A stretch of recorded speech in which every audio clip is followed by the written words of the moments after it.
Hello everyone, good morning সবাইকে। কেমন আছো তোমরা সবাই? আশা করি ভালো আছো। আর আমিও খুব ভালো আছি। তো বেশ কয়েকদিন হয়ে গেল ভিডিও দেওয়া হয়নি, খুব ব্যস্ত ছিলাম। আর তোমাদের সাথে শেয়ার করব অবশ্যই যে কেন ব্যস্ত ছিলাম। তো দেখতেই পেলে এখানে কাপড় টাপড় সব কেচে নিয়েছি আমি, আর মা ওদিকে 2-3টে প্লাস্টিক কাটছিল, কারণ যেই কারণে আমি ব্যস্ত ছিলাম সেই কারণে 2-3টে প্লাস্টিক নোংরা হয়ে গেছিলো। তো কাপড় টাপড় তো আমার কাচা কমপ্লিট, কেচে টেচে তারপরে দিয়ে দিয়েছিলাম গাছের জল। তো যাই হোক, সকালকার কাজ এটা তো করতেই হবে। তো যাই হোক করে নিচ্ছিলাম। আর এই গাছে জল দিতে সকাল সকাল আমার খুব ভালো লাগে। আমার যে কোনো কাজই সকাল সকাল ভালো লাগে, সে শীত হোক গরম হোক যাই হোক না কেন। তোমরা দেখে হবে যারা আমার পেজ ফলো করো, আমি শীতেও কিন্তু কাপড় কাচার বেশি থাকলে আমি কিন্তু সকালেই কাপড়টা কাচি। আসলে সকাল সকাল কাজে একটা আলাদাই এনার্জি থাকে, যেটা বেলা গড়িয়ে গেলে না আর ইচ্ছে করে না কাজ করতে। সেটা শীতই হোক আর গরমেই হোক। গরমের দিনে তো আরও বেশি করে, রোদটা উঠে গেলেই আর ইচ্ছা করে না যে কাপড়টা কাচি। আর অনেকগুলো কাপড় হয়ে গেলে নিচ থেকে উপরে তুলতে খুব কষ্ট হয়। ওই জন্য মনে হয় যে ছাদে বসে বসেই কেচে নিই। তো যাই হোক, আমার গাছে জল দেওয়া তো মোটামুটি কমপ্লিট।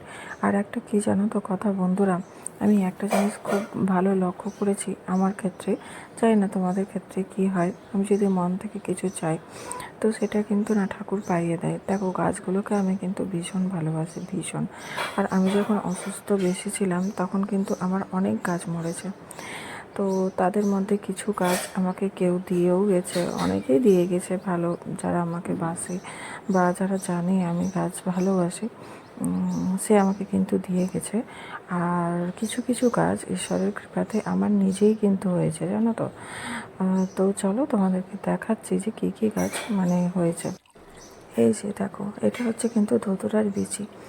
মানুষেরই কিন্তু ঠাকুরের ওপর ধৈর্য থাকে না, আস্থা থাকে না, হারিয়ে ফেলে আস্থা। যেরকম আমি দেখো, ডবল প্যাটেলের ধতুরা নিজের ইচ্ছেতেই কিন্তু ফুটে উঠেছে। আর আমার ধৈর্য ধরলো না, আমি কিন্তু লাগিয়েছি আবার বিচি দিয়ে। এটা হচ্ছে তরুলতার গাছ। তরুলতার গাছ বিচি ছিটিয়েছিলাম মোটামুটি নভেম্বর মাসে।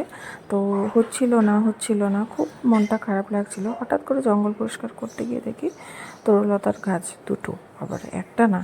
আর এই জবাটা দেখতে পাচ্ছ, এটা তো পুরো মরেই গেছিলো। আর এমনভাবে পাতা কুঁচকে সাংঘাতিক অবস্থা ছিল। আমি সত্যি ভাবিনি যে, আমি জানো তো বন্ধুরা, সত্যি ভাবিনি যে আমি আবার ছাদ বাগান তৈরি করতে পারবো। কারণ সম্পূর্ণ একদম শেষ হয়ে গেছিলো, তছনছ হয়ে গেছিলো। তো যাই হোক, সেখান থেকে কিন্তু আমি একটু একটু করে সাজিয়েছি, গুছিয়েছি। আর যাই হোক, হয়ে গেল আমার জল দেওয়া। আর ওগুলোতে আমি ফুলগুলো কেটে নিয়েছিলাম। তো এখন বাজে 7:30। তো চলো।